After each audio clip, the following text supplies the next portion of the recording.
Hi, Om. Welcome, Aisha. Nice to see you here. We Hi, have Aisha. Hello, how are you? Gordon. Hello. Hi, Gordon. Hello, and darling. You're right. Yes, and you? I'm good, thank you. Where's Joe? He couldn't make it today. Okay. But Zena is, She's here with us on the phone. Zina, can you hear? oh, there she is. Okay. Hi. Glad you could make it.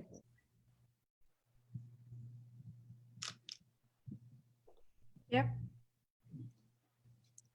We'll just wait a minute for a couple of more people maybe joining us, Okay.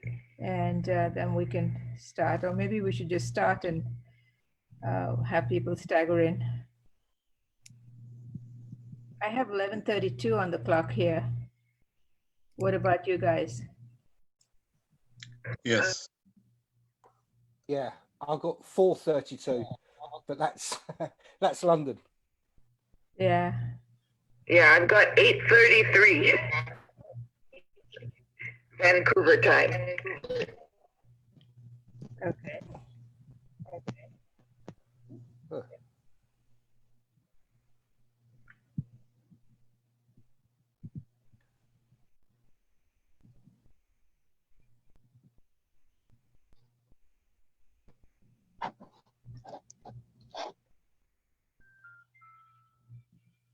Okay, let's start. Hi, Vijay. Nice to see you again. Hi, Rati. Everyone. Hi, everybody. We're stepping into week 13 of Hangout with the Creatives. This is our at-home series of the Indian Film Festival of Cincinnati. I just want to welcome the new guests who've joined us today. And for all the rest of you who've been here with us for the last 12 weeks, welcome to Eisha Marjara. Eisha, welcome. I'm so glad to see you here, as well as Zena Daruwala and Gordon Wernick. Thank you so much for being here with us today.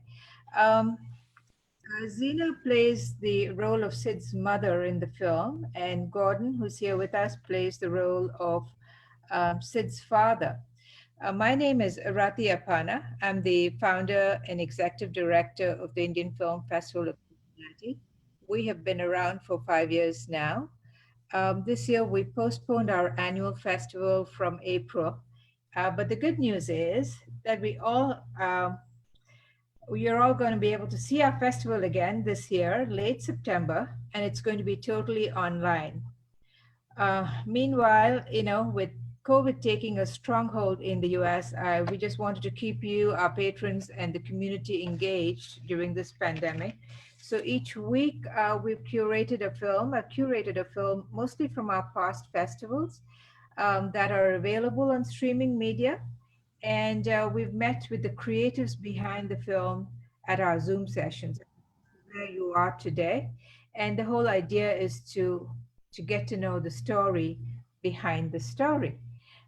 Thank you. I just want to say a quick thank you to our team, Amit and Anita, for organizing Zoom, and for all of you who have been promoting this film this week. I know that many couldn't join us because of some events that were happening today in Cincinnati, but so many of you have watched Venus this weekend, and I'm really grateful that you had a chance to watch the film. A quick rundown of the rules. If you're new to the session and you want to speak, please just type in your names in the chat session, and I'll be sure to call on you. And we'll try and zoom in on you as you ask your question. Please do share your name as you do so. Okay, having said all of that, let me start. Folks, join me in welcoming writer-director Eisha Marjara, Zena Daruwala, and Gordon Wernick. Our Zoom huddle today is focused on this beautiful film, Venus. Venus has won numerous, over 12 awards on the international film circuit. Best Female Directed Feature at the Whistler Film Festival, Best Feature Film at the Max Milano Film Festival and at CineQuest, Best Actor, I believe, at the Kiel Transgender Film Festival, as well as Best Screenplay, and not to forget, that director, Eisha has also won several awards for directing this film, including an award from the Indian Film Festival of Cincinnati. And we featured this film at our festival in 2018. Welcome, Eisha. Eisha Marjara is a Canadian and Quebec film director and writer. She lives in Montreal, has a background in photography, and she first drew attention with the witty and satirical Incredible Shrinking Woman. This film was made in 1994. And then her feature docudrama, Desperately Seeking Helen, established her as a groundbreaking filmmaker. This film received the Critics' Choice Award at the Locarno Film Festival and the jury prize at the München Dokumentar Film Festival. And it's been called one of the most auspicious film debuts in the Canadian scene. And then her German-Canadian film, The Tourist, was nominated as Best Short at Toronto's Film Eye Festival. And transgender drama, her 2012 transgender drama, House for Sale, which I saw and I really loved, received multiple awards at various festivals as well. Now, Venus was her first fiction feature, and she won the female-directed film at the Whistler Film Festival for this film. Her essay, she's also done many essays and photo series on the Air India tragedy of Flight 182, entitled Remember Me Not, and was featured in the Decant magazine. She's authored Fairy, a novel about a teenager struggling with anorexia. And Fairy recently has received rave reviews in both the Canadian and the American press, including a star review in US Publishers Weekly. And critics have called this film absolutely wonderful, polished, poetic, a page turner, lots of endearing terms. So Marjara in this book writes in Leela's affecting voice, delicately capturing the deep insecurities of teenhood, the pressure of trying to fit in one ideal of beauty, and the complexity of anorexia, with lovely flowing prose, underscoring the devastating effects that mental illness can have on an entire family. And more recently, she is developing calorie. Aisha's movie Desperately Seeking Helen had to do with the Bollywood idol Helen, and also was sort of reflective on this docudrama, was reflective of her journey. Aisha unfortunately was a victim of the 1985 air crash, that Air India air crash, in which she lost her mom and her sister. And I'd briefly introduce Zina Dar. So welcome, Aisha. Welcome. And I just want to briefly introduce Zina Daruwala, as well as Gordon. Zina is from Vancouver. She's been acting in film, television, and theater for 30 years. Her credits include Look Who's Talking, Da Vinci's Inquest, Murder Unveiled, Witness the Amber Frey Story, 49th and Main, Impastor, When We Rise, The Romeo Section, No Tomorrow, and several other films. So Zina tells us that she credits her longevity in the business to the excellent training she's had in the Studio 58 Theatre Arts program in Vancouver at Langara College. And she says she also attributes it to her being able to take breaks from business to let life get in the way. I think that's very well said. Zina, welcome, Zina. Thank you very much, Rati. And Gordon is here today with us. Gordon Warnack is the father of Sid in the movie. Gordon was born in London, has worked extensively in theatre, including with the Royal Shakespeare Company, television, and in film. Gordon starred opposite Daniel Day-Lewis in the groundbreaking 1985 movie My Beautiful Laundrette, which a lot of us have seen, written by Hanif Qureshi. And he's also known for A Fatal Inversion and most recently now Venus as well, which was his first Canadian production. He's appeared in Franco Zeffirelli's Young Toscanini. He's also finished filming an episode for a British series called Holby City. Now, when Gordon is not acting, he writes and he directs short films. He has his own production company. It's called One Step Beyond.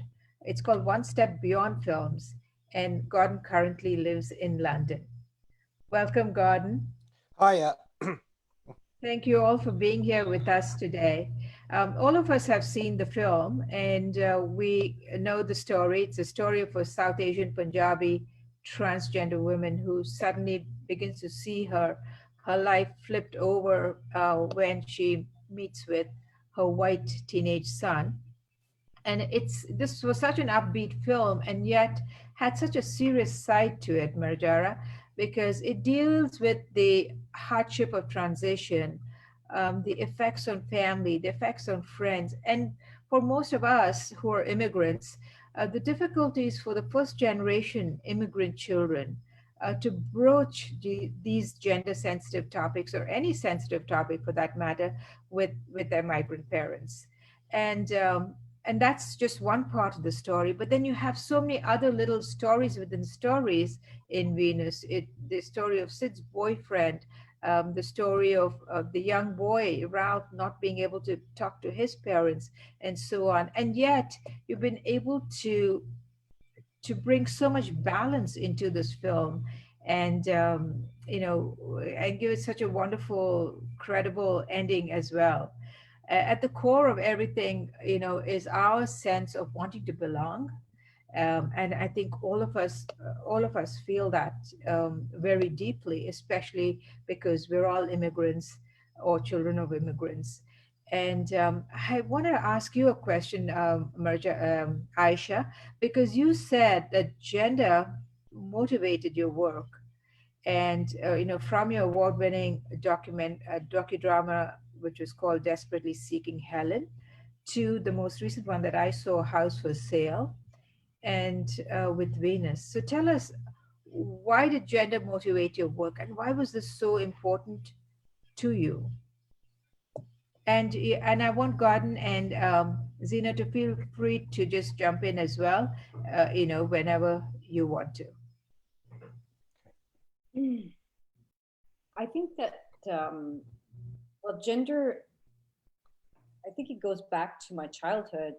I think that we always gravitate as people and as artists to themes that touch us most closely emotionally. Maybe that's where our most difficulties lie, in this transition. For me, transitioning into womanhood was always a challenge for me. It was very difficult to accept the changes in my body. And I think it comes from socialization, how, girlhood and the passage from girl to womanhood is looked upon in a patriarchal society. And that is a theme that's kind of reoccurring in my work. Whether I like it or not, somehow it always sort of comes in. And so I think gender became, focused on femininity and womanhood and girlhood was always a subject that lights, that really sort of excites me and moves me. And I mean, filmmaking is such a long haul. It's such a long process. If you're not emotionally hooked in, you're not going to have the energy to sustain yourself over years. And so gender has always been something that's kind of in the background. And so as I was when I made Desperately Seeking Helen, which is also about, examining what does it mean to be a woman? How do I want to be when I grow up? Helen was a vamp. What I found that out when I was in Bombay, actually shooting.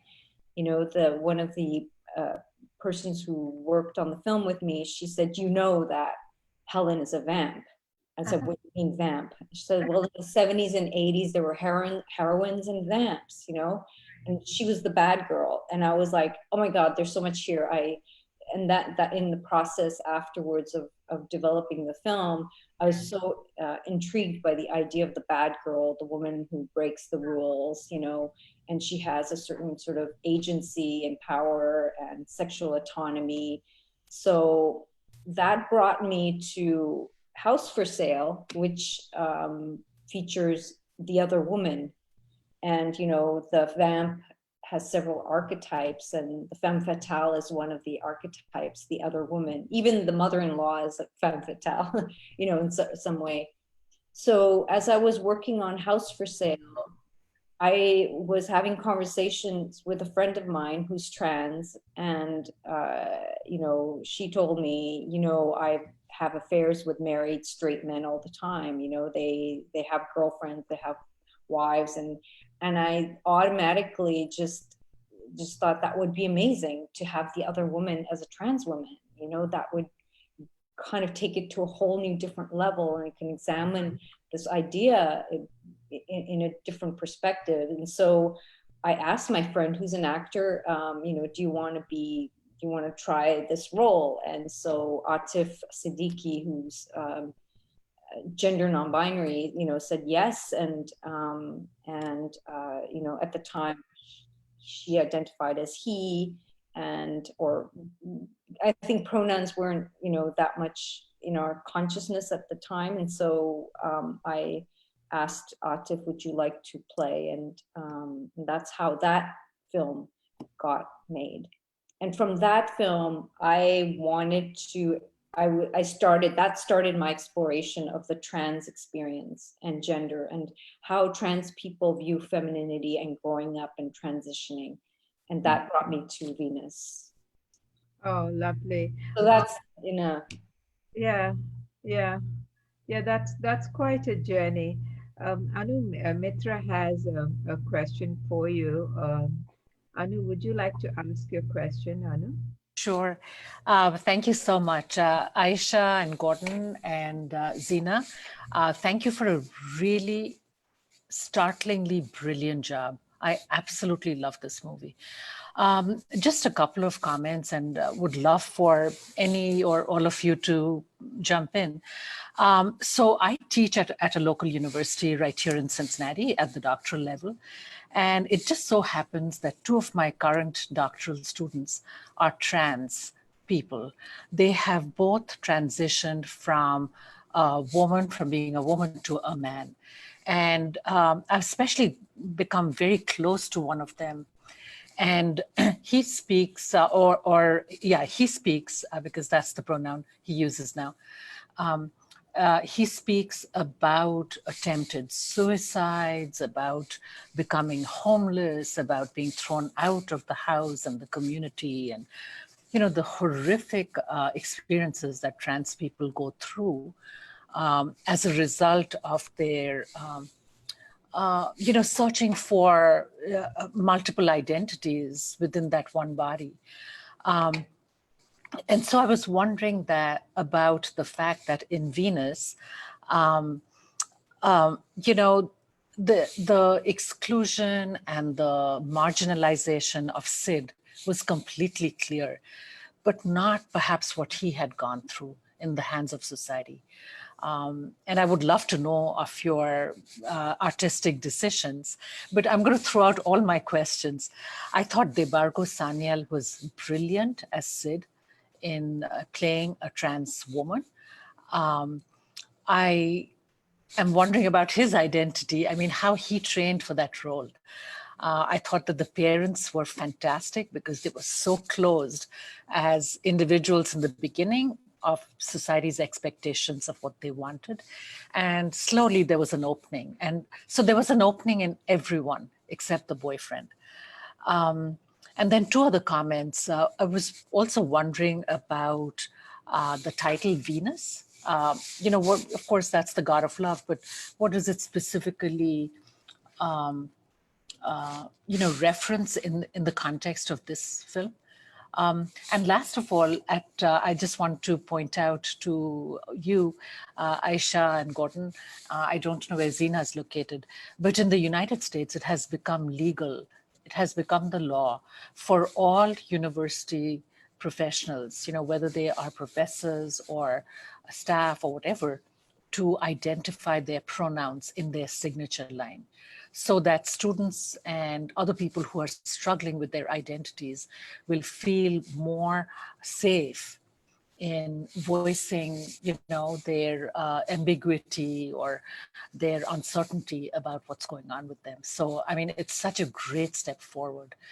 And I'll stop there. It's a lot of, questions and comments, and I would love your answers. Over to you, Eisha. Well, that was great. Thank you for sharing that. I think that we've come to a place and time where people are feeling more safe to come out and to identify themselves, because as they are, I mean, why would anybody out themselves if the environment is not safe, and still having to deal with the internal turmoil of accepting your body and the changes and dealing with, do I want to transition? How do I want to transition? These are all the questions that Sid is asking in the film. I mean, when I originally wrote the film, it was a lot more dramatic, and there was more focus on her transition. Is she gonna, and how her boyfriend in particular deals with that. And it got very heavy, it got very confusing, because the journey is confusing. But for an audience, just to contain it and to establish clarity within a 95-minute period, I decided that I was going to focus on the relationships. I was going to focus on the boy, on the parents, on the boyfriend, and try to bring all of that together, and less on the hormones, the surgeries, and all of that. Because I also found that as I was working on the film, our culture, media, popular media tended to focus so much on cosmetic changes, on genitalia, and on, objectifying trans bodies. I didn't want to add to that. And I wanted to humanize Sid and focus on her emotional journey and on her trying to belong like anybody else, So I started the film. I called it Venus because Venus is the goddess of love, the ultimate symbol of femininity, of womanhood. And actually it was DeBargo asked me, what does Venus represent? And then I said, well, Venus is also a planet. And I thought, wow, yeah, okay. So, and then the film begins with that line, I'm out of this world. I come from, I don't belong in this body. I must have come from Venus. And so that just became a quick, concise way to get to understand Sid internally. And then I move on with the stories. Okay, we get Sid. Sid, she doesn't belong in her body. She doesn't belong on the sheet. She's a fish out of water. And now let's get on with her story and her journey. You had a question for the parents? Yes. Love the parents' role. And I especially like the fact how the mother locked Sid out at the end, welcomed the boy in. And then, of course, Sid was persistent and would not take no for an answer. And then she opened the door. That was such a beautiful gesture. It said it all, the heartwarming welcome, So I think they both played their roles so well. And even caused the woman, the ex-wife or the ex-girlfriend, to really relax and, through their samosa, through memories of the samosa. So I think they played a very critical role in affecting everyone, Right. even the bad boyfriend. So, how did you all train for it? Because it must have been a unique experience. And how did Debargo train for it as a transgender woman? DeBarco is a extremely talented artist. And when DeBarco sent the audition tape, a lot of the actors who auditioned dressed up, if they were not already transitioned or trans, and they dressed up as women. And DeBargo didn't do any of that. DeBargo appeared as DeBargo, in a shirt, and just performed the scene. And what was really great about the performance was that it didn't feel like a performance, A, and secondly, he didn't play for gender. He played for the scene, he played for the emotion, he played for what's happening to the character at that moment in the most authentic, real way. And that's why it was exactly as I had imagined it, or maybe not. He sort of brought it to a different level. And so that's when I knew DeBarco understood this character very deeply. It was, what do you call, beyond the looks and trying to be, effeminate and, it didn't have to do all of that. And what was really great about DeBarco when, because he's kind of a dude, but once he got into the clothes, Sid just appeared. Really amazing to watch, like the clothes and the shoes, and I just saw DeBargo walking, and it was like, it was a revelation for DeBarco as well when the clothes came on. So what also he said, that because he's very good with comedy, he's a good comedic actor, he's a good dramatic actor. He said, if I can play the scene funny, should I play it funny? And I said, yes, go ahead. And if you go too far, I'll pull you back. And sometimes he went too far. It got a bit too goofy. And so I had to rein him in. But he also embellished the dialogue in certain places, which was really fun. I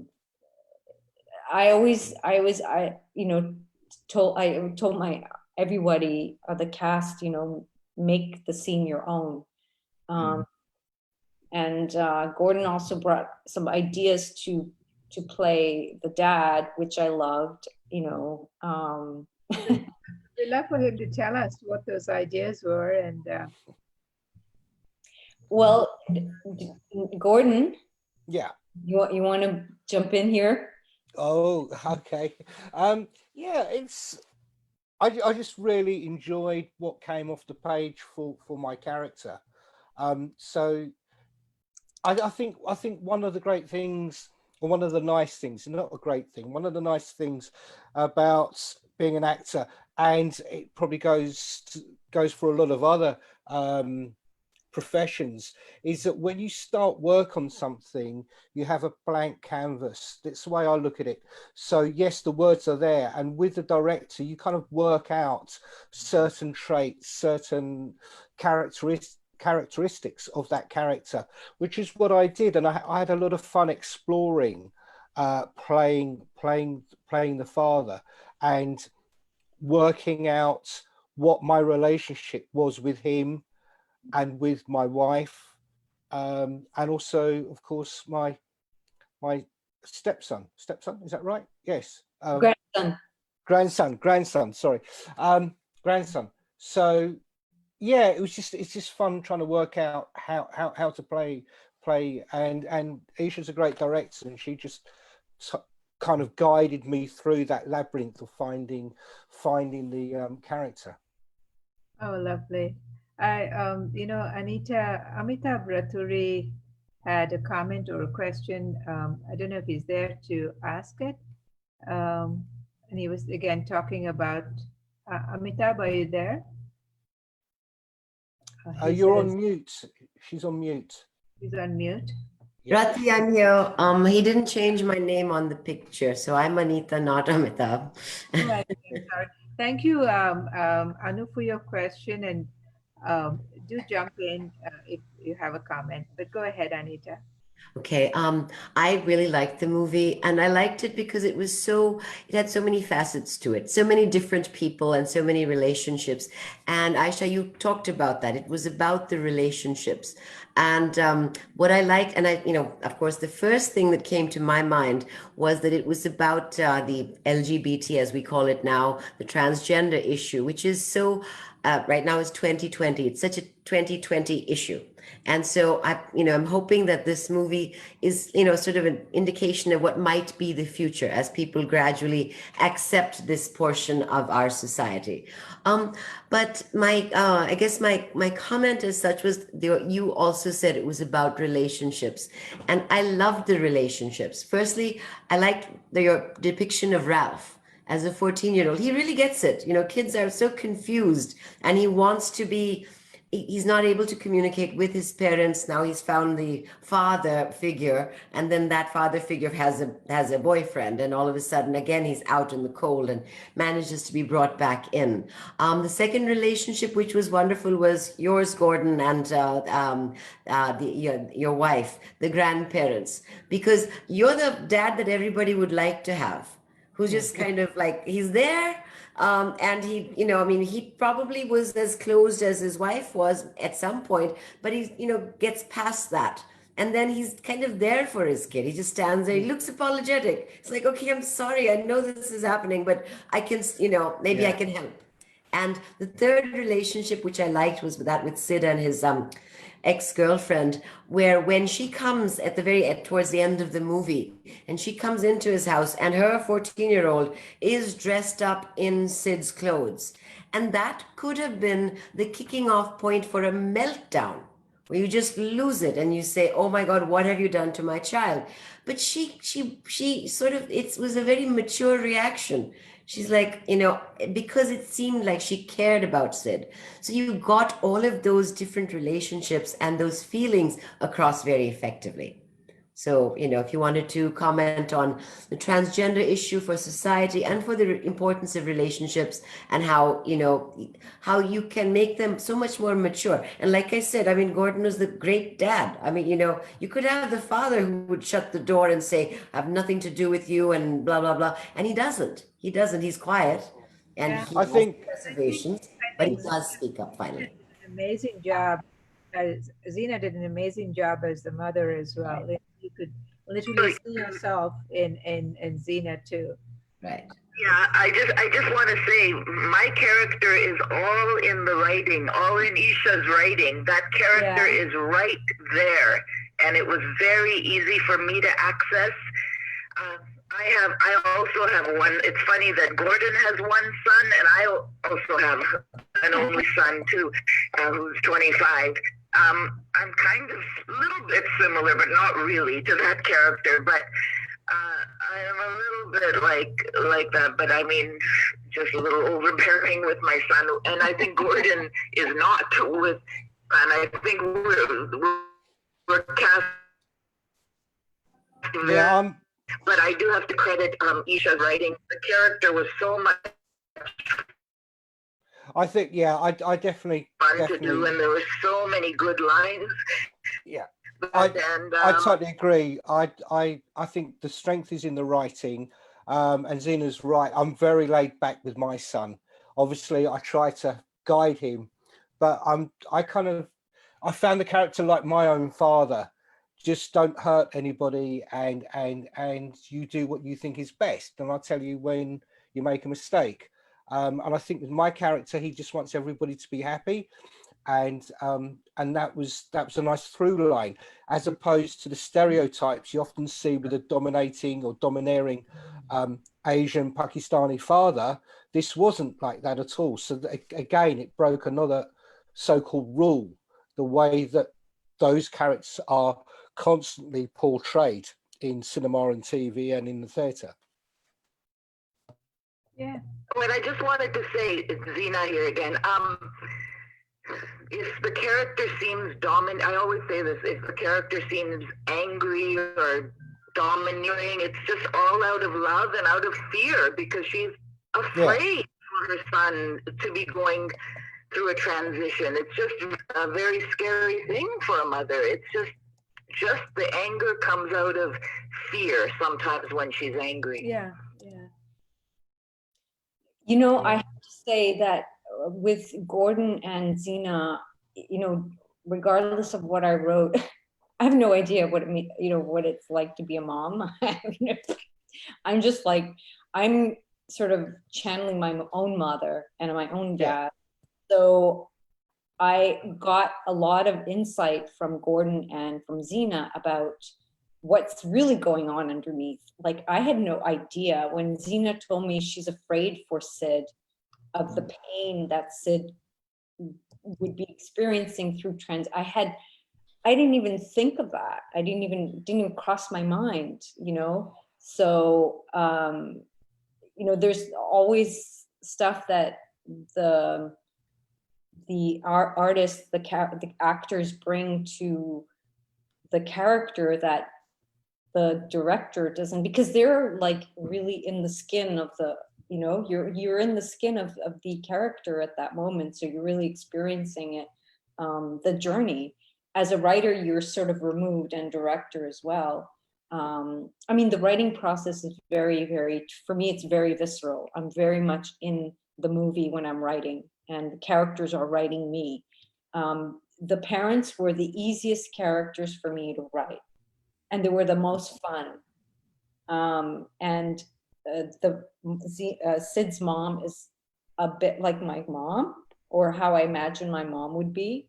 And Gordon's character is kind of like my dad, you know, he's kind of a kid at heart.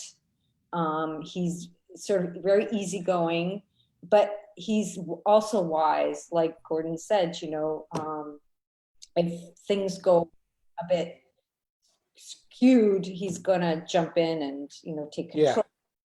But he's concerned about the happiness of his kid. And so he has a much more of a sort of 360 perspective on things, and he's not as emotionally triggered as the mom is. But I've had so many. What's funny is I've been watching Pride and Prejudice, the British version, the one with Colin Firth, and the parents in that are so similar to these parents.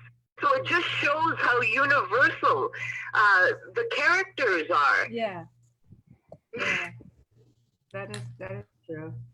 Thank you. Thank you, Anita, for your question. Pulin Kinkavala has a question for everyone. So Pulin, go ahead and ask it. Yeah, I thought this movie did a wonderful job of exploring the internal struggle of a transgender person, especially as they're going through the transition. And I can see that can have a very compounding effect on external relationships. Other people will have more confusion as this person is trying to evolve. The movie stayed focused on that aspect very well, and then relationship between developing Ralph and Sid. I was wondering, there must be a lot of struggle that parents go through to evolve to accepting that. And movie didn't really, they touched that subject but didn't explore it. I was wondering if that was considered to explore further, or it was just going too much out of focus or too long a movie. And the second part of my question is, given that that wasn't quite expanded, how did Zena and Gordon prepare themselves to get into that skin? Well, for me, I don't know. I think I based a lot of my character on myself and my own father. I could just see, I could envisage the way that my character thought and acted, and it was very close to how I would react myself. So that's how I kind of approached playing Papa.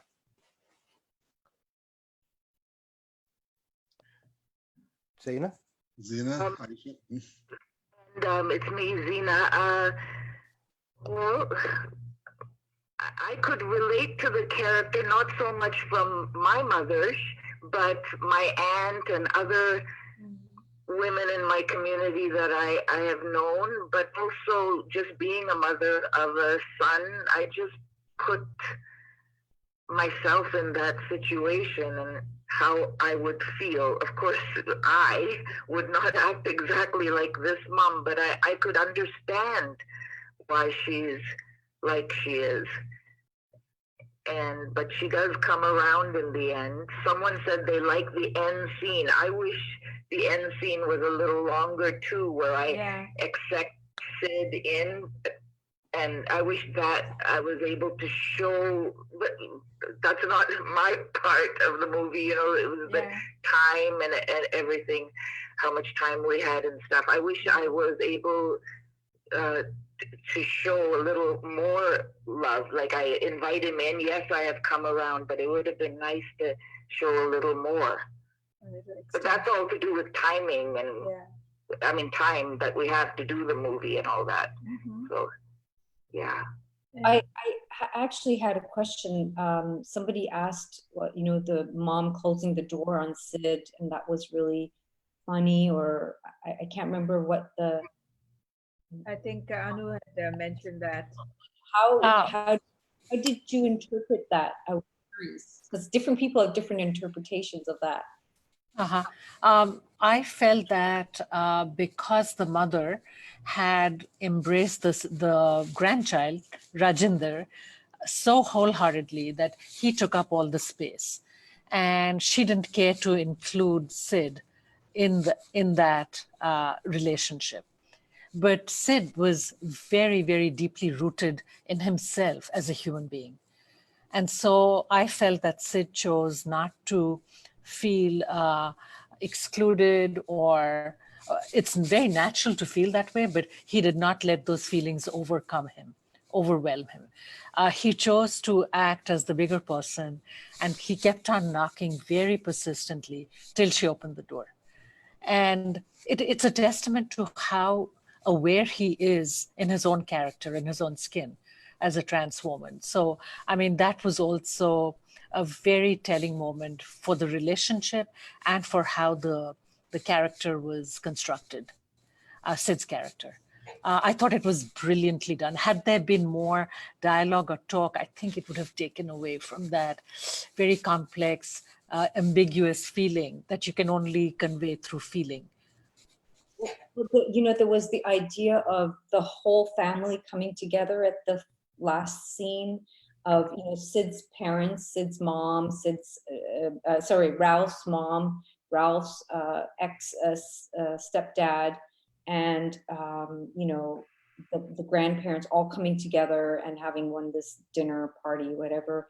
But the comments that I got from the script version of that was that it just seems too quick. You know, it doesn't make sense. You know, people need time to really kind of let this sink in, and it would just feel like everything is tied so neatly at the end. And so having the mom completely embrace Sid, and I just wanted to show in a funny way, because sometimes I realize that people take humor very seriously. For me, it was just funny, you know, it was just like, she's just so completely absorbed with Ralph. She forgets about Sid, but it doesn't mean that she's rejecting her, you know, trans daughter. It's just like, she's just over the moon about Rajinder, you know, and that's how I wrote it. And Rejecting people over the moon, like you say, about yeah, they took it so hard. No, relax. It's also a way to show that things still need to be ironed. Just a second, Zee. I'll come to you. 1 second. I'm sorry. I think we had two voices going on, so Oh, sorry. that's all right. Should we just let Zina finish then? Zina, go ahead, and then I'll go back to Aisha. I was just agreeing with Aisha that scene is done through comedy, and it is a funny scene. And Aisha is right. It's not that the mother is against Sid. She's just over the moon, like Aisha just said, over a ginger.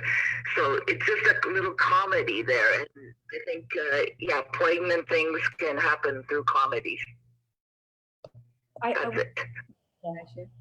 Yeah, so I wanted to address Pulin's comment about not, why I didn't explore the grandparents' relationship, and how they're coping with the transition of their son turning into a daughter. I so wanted to do that. If I could, I would just go crazy with that, but it's so limited when you're working in the 95-minute, 1 hour, an hour and a half format to balance, all of these elements. And that was just something that I am already exploring, because I'm adapting the film into a TV series. And it's called Blended. It's called Blended. It's going to be really funny, and all of that stuff of the parents, the complicated relationship that Sid has with her mom. Yeah.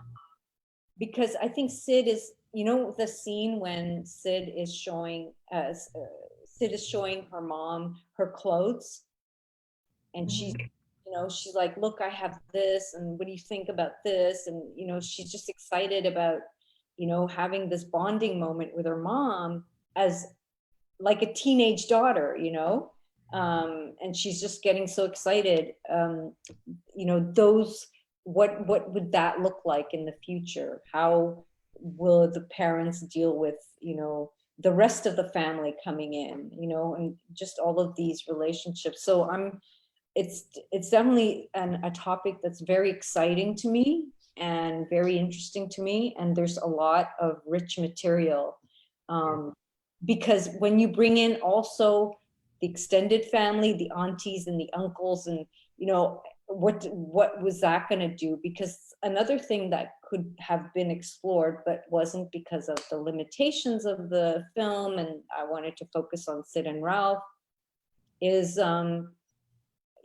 appearances. And we know that in Indian communities, Pakistani communities, we're so focused on how we fit into the larger South Asian community and family, extended family, and what that would look like, so there's so much material in this film that I could do 5 seasons, Exactly. And what you were just talking about sort of leads into Rita Kumar's question for you. Rita, do you feel like your question was answered, or do you have something else? Yeah, I think so. I was just curious exactly on this, Aisha. My question was, how is the relationship between the grandchild and grandparents was thought through?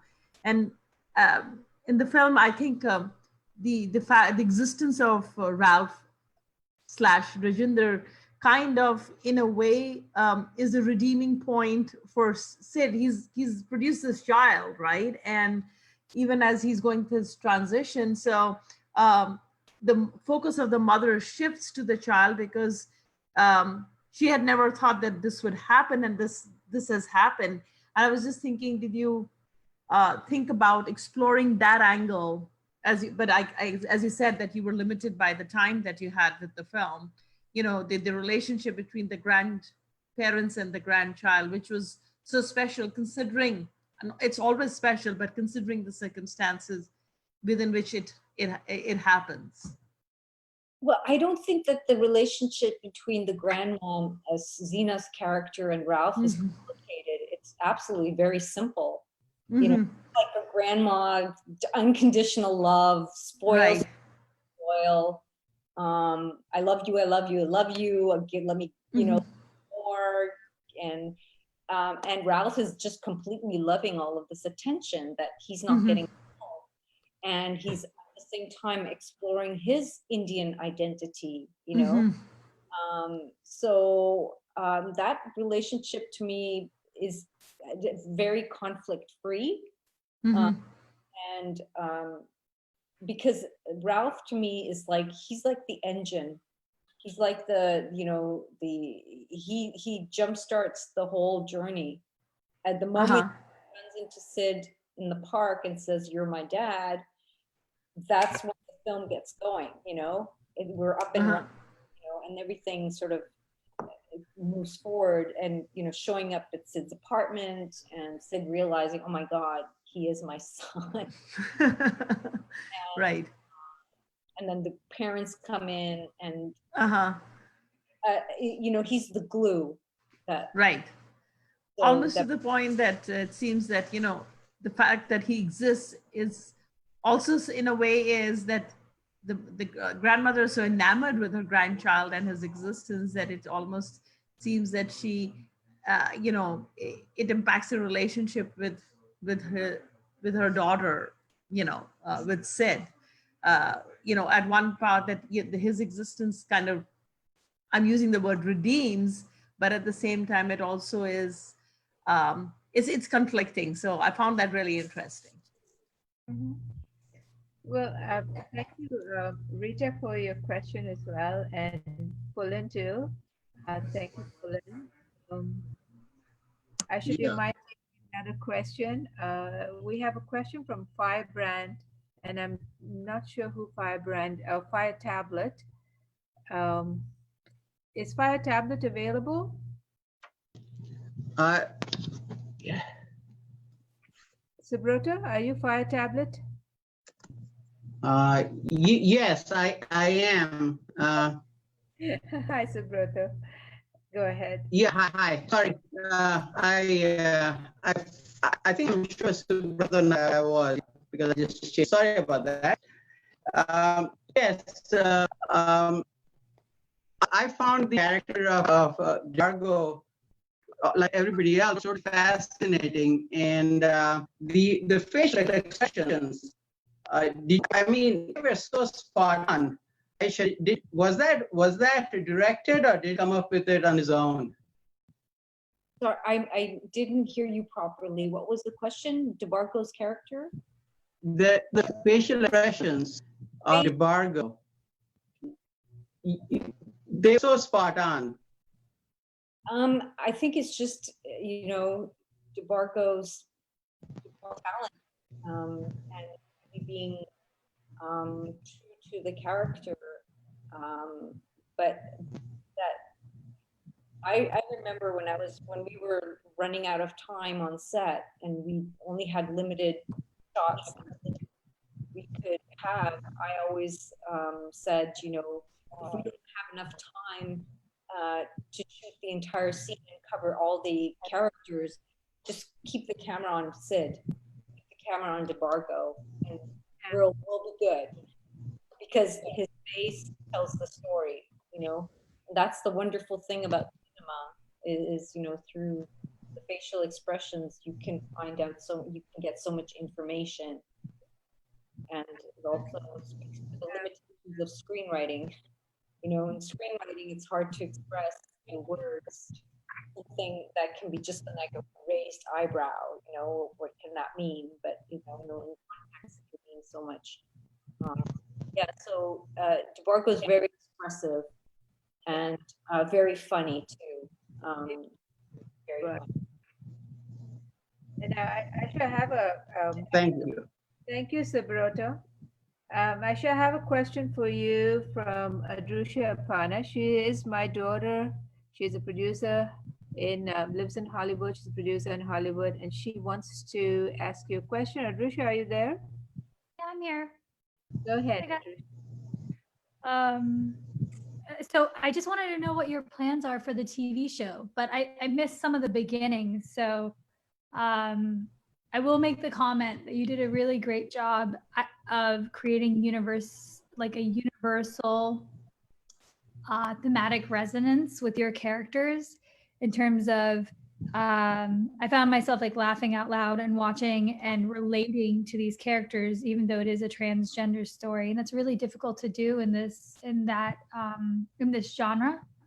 I watch a lot of films that are in the transgender space that don't have that commonality and universal appeal to anybody who can understand a mother or a grandmother not approving of decisions or not understanding decisions to make a different choice in life. But you made the characters, although specific to the transgender community and their plight and the plight of your main character, also super universal. And that's an extreme skill when it comes to writing and directing. So congratulations. It was really a pleasure to watch. And that little kid, all your actors were stars, but he is got the best comedic timing. It was a pleasure to watch him in one of his first pieces. I don't know where you found him, but he was hilarious. But what is your plan for the TV show, and what is are you doing that internationally? We're still looking. We're looking for funding. We're looking for financing. We went to a few places, Netflix. We're still trying to find partners and broadcaster. I'm working with Joe Balas, who produced Venus. So we're still, I'm still working on the concept and on the characters, expanding everybody's journey. I have like written 5 seasons. So, well, let's say three seasons. So really excited about it, but yeah, we're still struggling trying to get traction with the project. Yeah. And where was this shot? If you're in Hollywood and have some leads, I'm totally. Well, they just started a New Voices, the salon, which is a South Asian creation hub here, just started a New Voices. I know you're not a New Voice, but New Voices kind of incubator on the tail of Black Lives Matter and the entire movement to diversify. And I think it might be interesting. I'll take Venus and I'll let them see it, but I think it might be interesting for them to see where did you shoot? Montreal.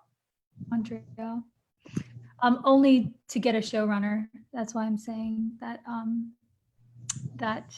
that's the lawn thing would help you find a showrunner, which is what you're going to need for something like this. But I think you did a really great job. It's incredibly hard to create universal appeal in LGBTQ and specific voices, and it was relatable and hilarious. So Yeah, thank you for your question, Adrisha. We have a question from Rajan Kamath. I don't know if it's for Aisha or for the others or for everyone, but go ahead and if you're there, Rajan. It's more of a comment than a question, but I'll take the reactions from all three of them if they have any. Aisha mentioned the use of focus on relationships as a way to simplify, as a way to somehow manage to fit this into a 95-minute slot.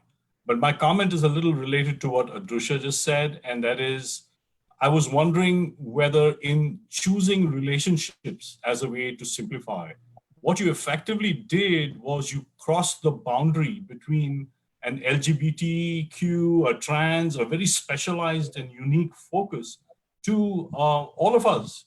I mean, all of us have put on a new shirt, worn a new pair of glasses, taken a new hairstyle, stood in front of a mirror, and reimagined who we are, what we feel, reimagine how we are going to project our personality. All of us have made a decision and then looked to our parents to see how they react. Now, for sure, the transgender issue magnifies things, amplifies things. But I felt that one of the things that you very successfully did was that you allowed all of us to see a little bit of us in this movie. And I think that's what then crosses that boundary between it being just a specialized movie on a very focused theme to something that everyone can relate to and everybody can respond to. And you can see the response. It's a very positive response. So any thoughts on that? It's almost like we're related or something.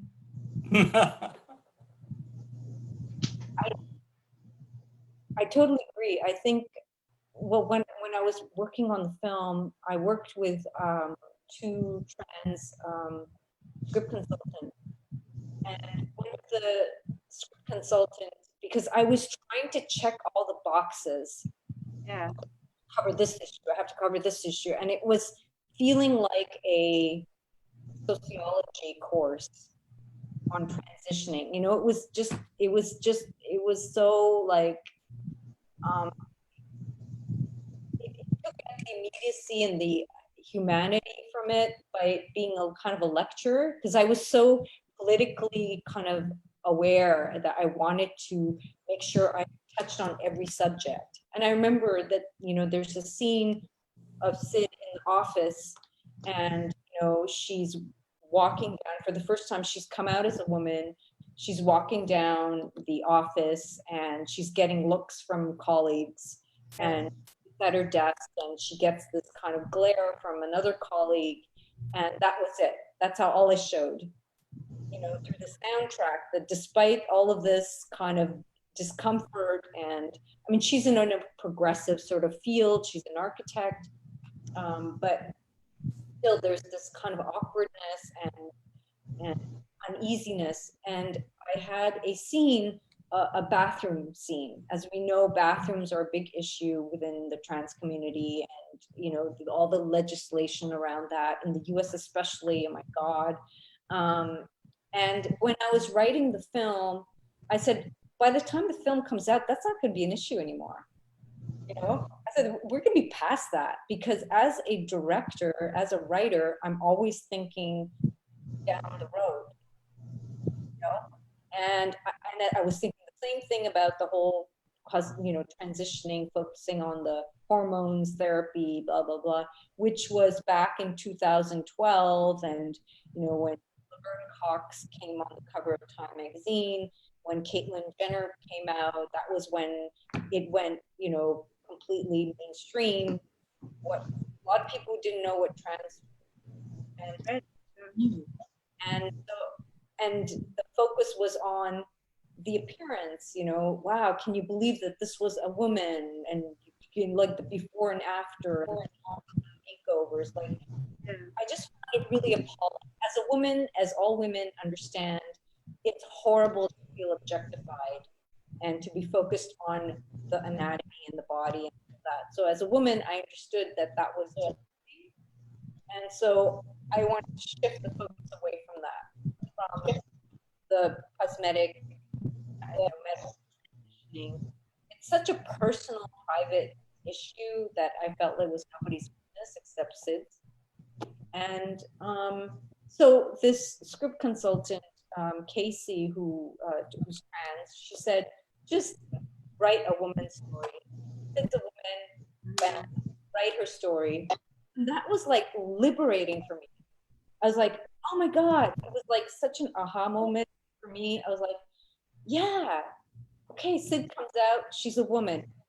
Let's move on. You know, she wants a boyfriend. She has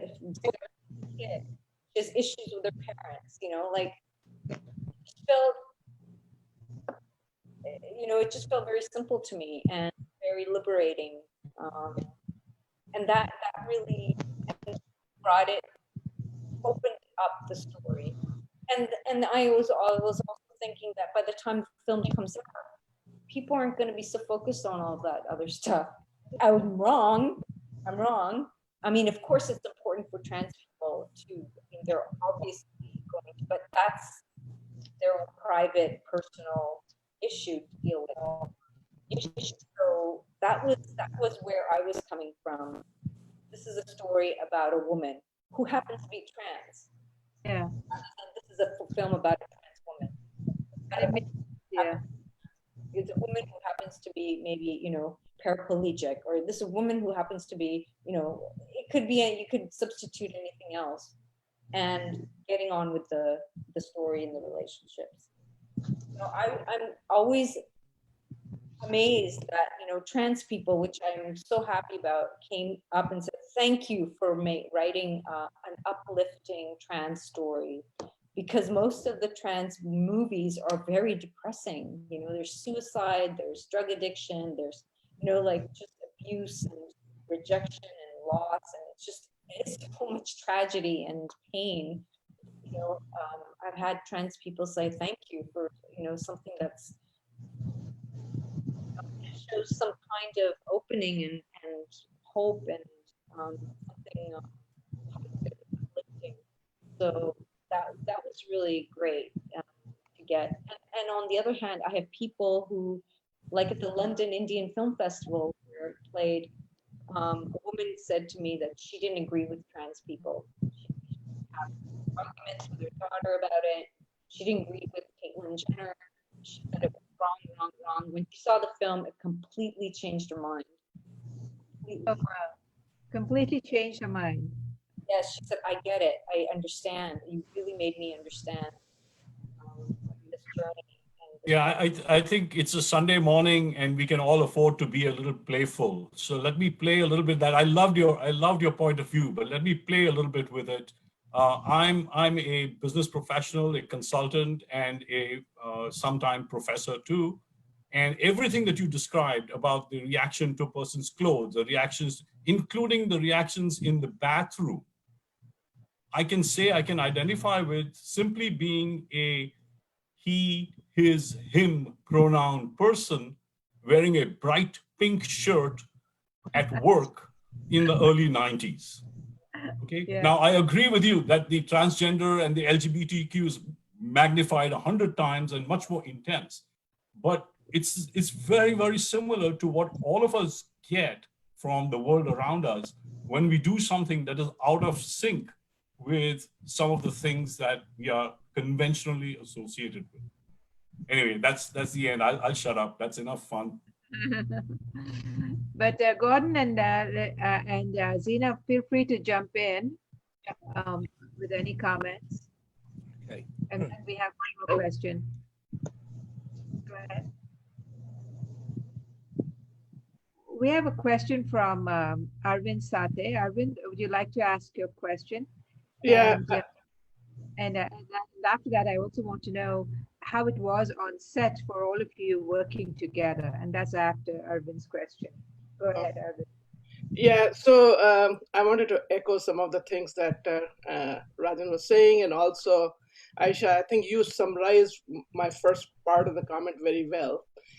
Normally, I've watched transgendered movie and I walk out of them heavy and dark and all that. And last night when I was watching this movie, at the end of it, I had a smile on my face. And thank you very much for doing that, because this is the first time I've watched a transgendered movie and I walked out of it feeling good about it.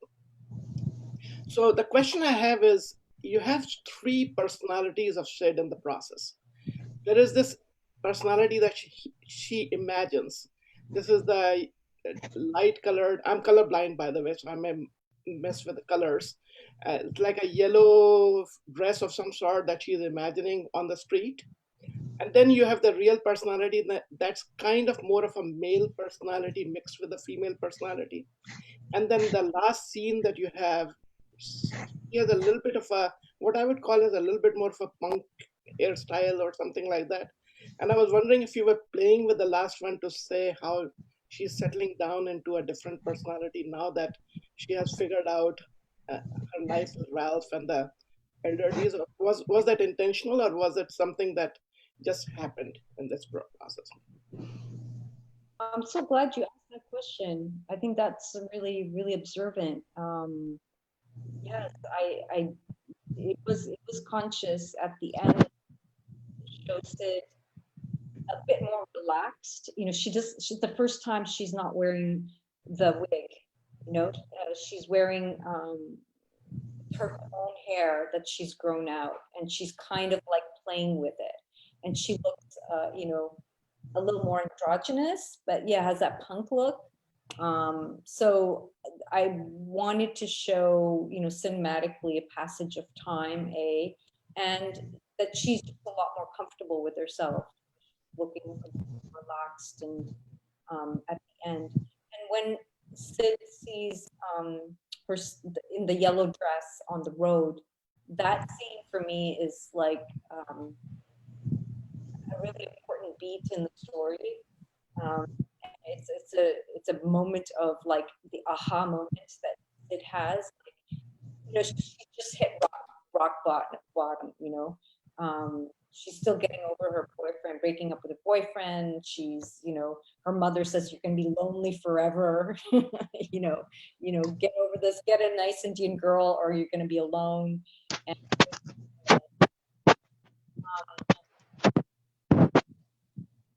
There's some disturbance and I'm not able to hear Aisha. Are you able to hear?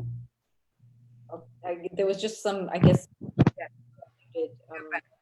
You're back, Aisha. Yeah. So that moment when she sees herself, the woman in the yellow dress signifies Venus, and basically, you know, a vision of her ideal self, you know, the most comfortable in her skin. And when I told DeBargo, I didn't want her to be, you know, on a catwalk in Paris, you know, a fashion show. I said to DeBargo, you know, just be.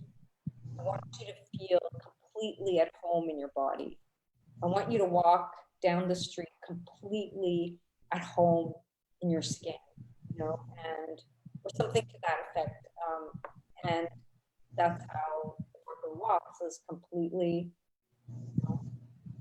open and confident, and that's how she walks. And one thing I wanted to mention about DeBargo's character, and as I was developing her, you know, I have a lot of queer, I'm really close to the community here.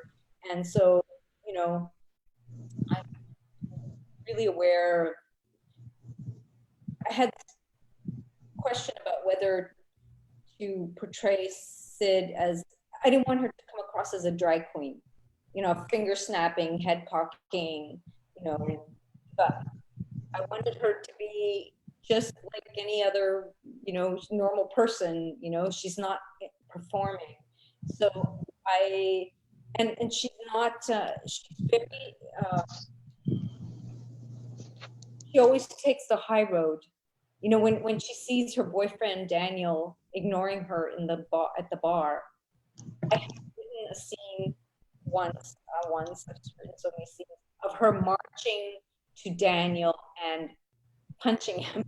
You know, she throws her purse at him, and I had comments people saying, "This doesn't feel," and it didn't feel right to me. I said, "This is not Sid. This is not what Sid would do. Sid would look at Daniel and then walk away and make her decision to break up with him. She wouldn't go and whack him with her purse, you know." So I was just very conscious of the character, of how I wanted her to come across. You know, I give her a lot of respect and dignity, and you know, yeah, that was a really conscious decision. But just back to your question, the personality, the change, yeah, she's growing up, she's transitioning, she's becoming more at home in her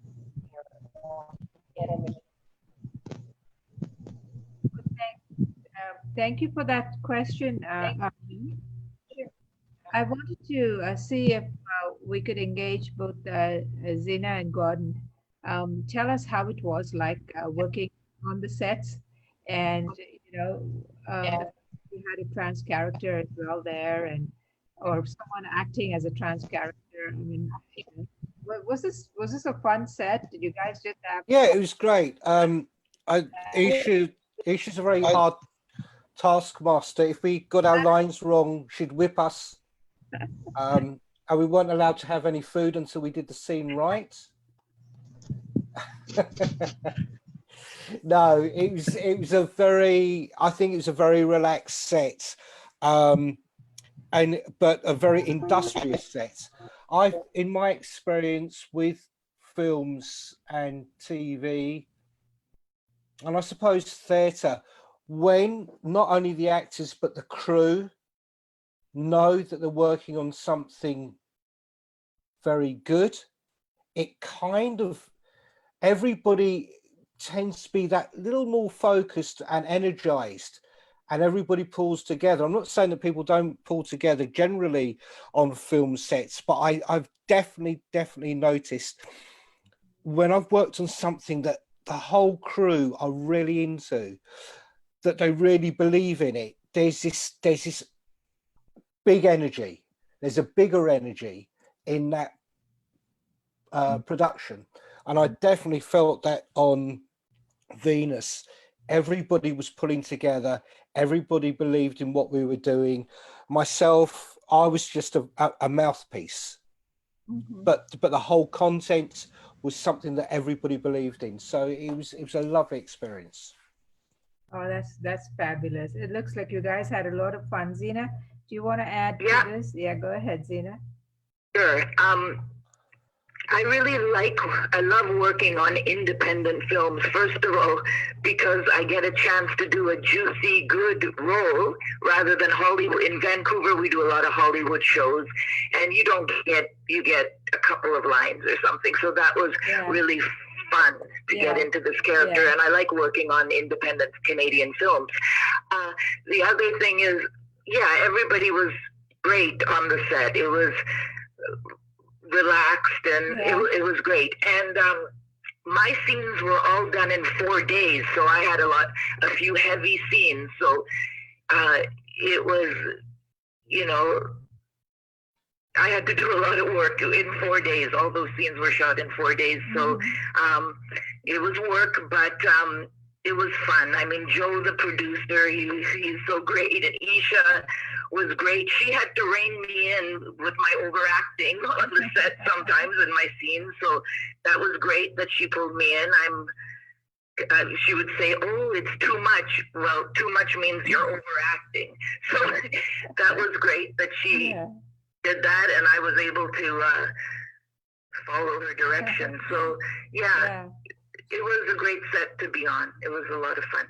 Overacting because you really got into that role, didn't you? But yes, she's a bit histrionic character, but no, but when it's too big, that means it's too much, too overacting, and Eisha saw that, and I was really glad that she reined me in. Lovely. Well, what's in store now? What's the next step for you? What film?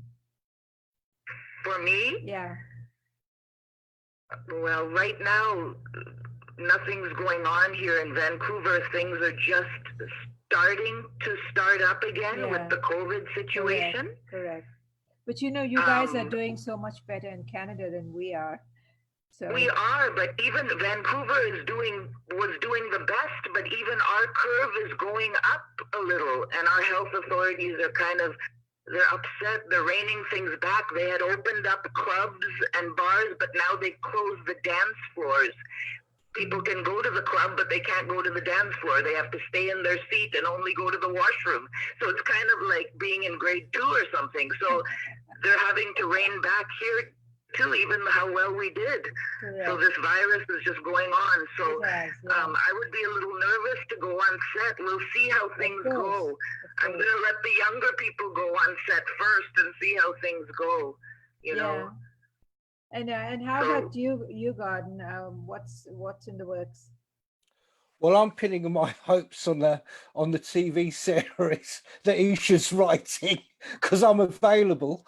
That would be lovely. And you're still writing books too. In London, I've had a couple of castings recently for a couple of TVs and commercials. So I think it's a very slow process, but we're beginning to get back on, as far as the acting side goes, with productions. There definitely is. In the last couple of weeks, there's been quite a few things have been coming through, but I haven't been on set yet. A friend of mine is in a soap series, and it's supposed to be hush hush, but they're kind of CGIing how they're filming the scenes. And I think this is probably the way forward, unfortunately, for now. As far as theatres go, they're looking to open them up, but I don't think that's going to happen. They're having very restricted performances on one or two things. But I think like Canada, possibly, there's the possibility of a second spike. And I don't think it's right if they were to open up theatres and so on, because that won't help. I totally agree. We have a last question from Vijaya before we wrap up. A very quick question from Vijaya. Do you want to ask it, Vijaya? Go ahead. Yeah, sure. Hi. Thank you, Rati. Hi, Vijaya. Hi. So this is probably a good question for the director. I am not so familiar with filmmaking process, which I'm just trying to learn. So I was wondering, with all these various popular platforms available like Netflix and Amazon Prime and so many others, how do you really decide the strategy for launching a movie? I see that some of the films are available on Netflix, but not on Amazon Prime, and vice versa. So I was just wondering and asking Rati this earlier. So she said this may be a good time to ask it on the call. So anybody can jump in really on this, but.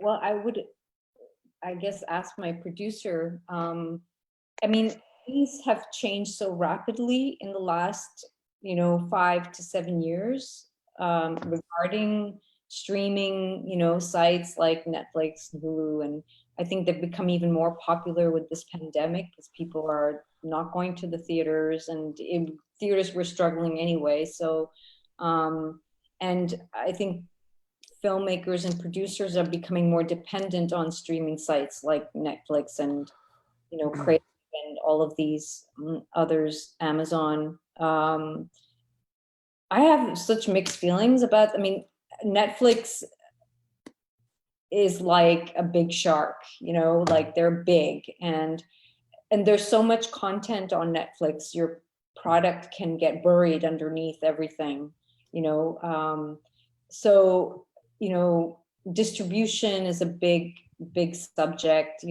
There's conferences that go for days talking about just how to distribute, how to launch a movie. I don't feel sorry. I feel really sorry for filmmakers who've had their films premiere at Cannes this year, or, just come out now where, everything is just shut down and gone online. That would have been really, really hard. We premiered the film in Montreal at a festival here, and going theatrical was our goal. There's a lot of cachet to having a film theatrically released in the cineplexes here. Of course, I would have wanted the film to have gone to the A-list festivals like Berlin and Cannes. It got shortlisted to Cannes, but it didn't get in, and that was so heartbreaking. It's tough. It's a completely, it's such an emotional thing for me and for any director and producer to work on promoting the film that they've worked their lives on and get very little back for financially, and to just see it not picking up in the way you want and you'd hoped, and everybody's echoing back to me, and that this is such a accessible film. It's so accessible to all communities. Like the comments that I get from the Indian audience, the trans audience, the LGBT audience, the Quebec audience, it's all the same. There's very little differentiation. Of course, there's focuses like amongst the Indian, South Asian communities and circles. There's more of a focus on immigration and being from somewhere else.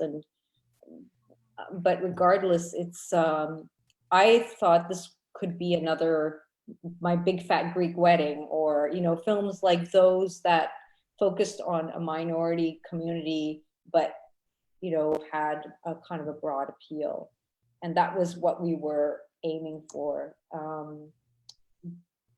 So yeah, so that's, I don't know if I answered your question, but it's definitely, has a lot of reach if it played in Netflix. It's not, we have license deals with some TV channels, and we have to look, work through them their last 2 years. So I guess I'll leave it at that for now. Yeah. Yeah. No, thank you. Thank you, Aisha. That gives good insight into the process that you go through. Obviously, you've worked so hard on it, and it has definitely had a good influence and impact on many viewers. So thank you for doing it, and best wishes to you, because this is not the end. I'm sure there's a lot more to go, So good luck to you, and hope the film does great in other places too. Thank you again. Been released in Asia, in the Middle East, in South America. Just a couple of weeks ago, we had a big launch and released it into all of these other territories. So, wow, wonderful! Congratulations. Well, thank you so much to the audience for being here with us today. I know we're approaching the 1.5 hour mark, and I do want to take this opportunity to thank Aisha. Aisha was so gracious and so willing to come along. And she also attended some of our sessions, or at least one other session. I know I saw you, Aisha, I think at the Shalom Bombay session. Thank you so much, Aisha, for doing this. Thank you, Gordon. Amazing to be able to talk with you and learn about your experiences with Aisha, as well as Zina. Good to hear from you as well. Thank you, Zina, for being here. It was so good to to really get a feel of the story behind the story, how you guys work together, how Debago was able to carry it through, and your entire thinking, Aisha, and how you came about working on this film. This was truly a lovely film. We all enjoyed it. We laughed our guts out. You must be a funny person for producing such a funny film. It was so humorous. We really had a great laugh. Thank you so much, guys, for taking the time to be with us here today, from Vancouver, from London, from Montreal, and then to all of our guests all around the US, from LA to the Midwest to here. Thank you so much. Aisha, hopefully we'll keep in touch as well, and stay safe during the COVID period. This will pass soon.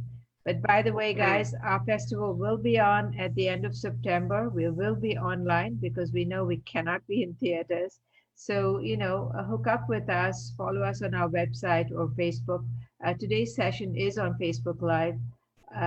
So catch us sometime soon. Thank you, Gordon. Thank you very much, everybody, for tuning in. Thank you. Lovely.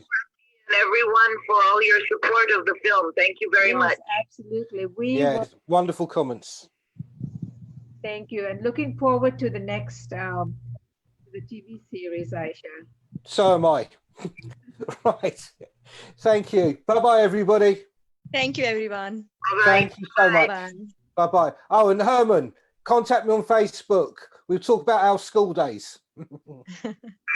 We'll make sure. Yeah. Good idea. Guys, Anita, would you turn off Facebook Live now, and so we can just chat a little bit before we switch off, maybe? Okay. Yes. Yeah. Thank you, Aisha, also for being here. Thank you, Aisha. Thank you. I was just going to discuss the next. If Facebook is Facebook Live off now? I think we're still live on Facebook. Okay, bye. Aisha. Bye.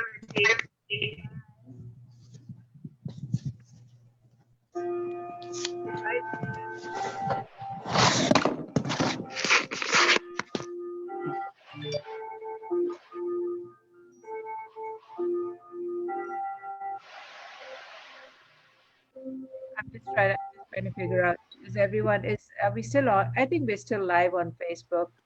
So Anita needs to switch that off before we have a discussion. So maybe we can do that now. Anita, have you switched off